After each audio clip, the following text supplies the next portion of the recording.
guys, আজি হৈছে 5th June মানে World Environment Day. So guys,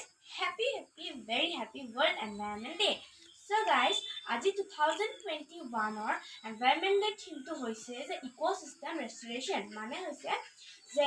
আমাৰ প্ৰকৃতি সৌন্দৰ্য বঢ়াব লাগে প্লাস আগতে যোনবিলাক পৃথিৱীত বস্তুবোৰ আছিল সেইবোৰ এতিয়া কমি গৈছে সো এইবোৰ আমি আৰু ডিক্ৰিজ কৰিব লাগে গছ-গছনি ৰুব লাগে আৰু গাইস আজি মই তাকে কৰিবলৈ ওলাইছো আৰু মোৰ এখন আৰু গাইস আমি প্ৰত্যেককে ঘৰত এডাল যিকোনো ধৰণৰ গছ ৰুব লাগে কিয়নো আমি গছৰ লগতে ডিপেন্ডেন্ট হৈ আছো আৰু গছ-গছনি ৰুই আমি আমাৰ ঘৰখন সৌন্দৰ্য তোলাটো আমাৰ সুবিধা হয় সো গাইস গছ-গছনি ৰুব সো এতিয়া আপোনাক মই ঘৰৰ অলপ চাৰি সাইডটো দেখাও কাৰণ মই গছ ৰুই খুবেই ভাল পাওঁ so bye bye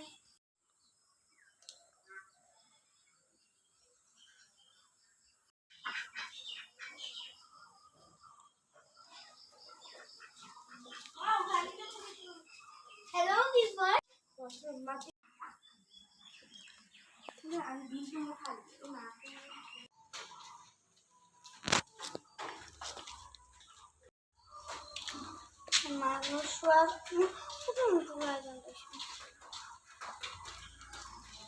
Hi guys,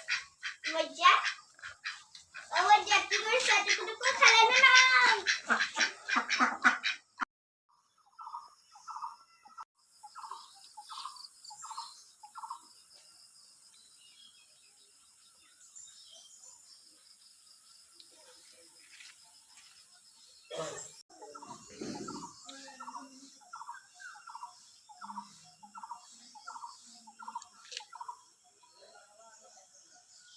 So guys, আমাৰ ঘৰৰ কাষেৰে এখন নৈ বৈ গৈছে তাকে আপোনালোকক দেখাও বুলি ভাবিলো বলকচোন আমি যাও বহুত ধুনীয়া লাগে আৰু আমি সদায় এইদৰে ঘৰৰ কাষে গছ-গছনি ৰুব লাগে সেউজীয়া কৰি থব লাগে So guys, যদি আপোনালোকে আজি এই ভিডিওটো ভাল পায় তেন্তে প্লিজ লাইক শেয়াৰ আৰু সাবস্ক্ৰাইব কৰিবলৈ নাপাহৰিব বাই বাই